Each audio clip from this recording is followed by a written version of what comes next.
Good afternoon. My name is Chris Cataldo, and I'm running for Congress. Ladies and gentlemen, from the very beginning of our nation, George Washington himself questioned the viability of a two-party system.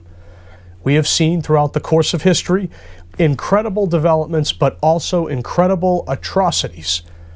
Ladies and gentlemen, we need term limits at the local, state, and federal level. We need to make sure that the two parties stop the stronghold that they have over the American citizens.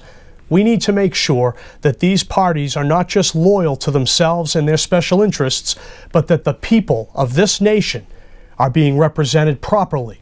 We need to make sure that if there's talent, if there's someone with the passion to want to hold public office, that they have the ability to without the christening and approval of the political party elites. Ladies and gentlemen, it is the elites of each party that have made it so that this country has almost completely ceased functioning.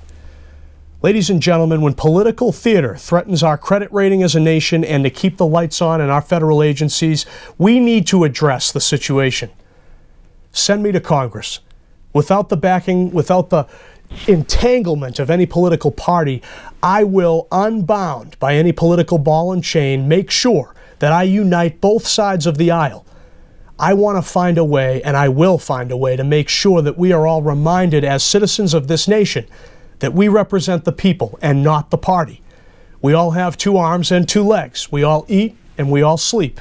Ladies and gentlemen, we need to work together to make sure that the future actually can happen in this nation, especially the way that our people deserve. Ladies and gentlemen, I believe that the two-party system is to blame for all of the chaos that we've seen throughout this nation. And that is why, ladies and gentlemen, in this unique time, I ask that you send me to Congress so that I can remind every member what it really means to be an American and what our priority really should be. Ladies and gentlemen, nothing, no one will stop me from doing what is right for the people of this district. Thank you.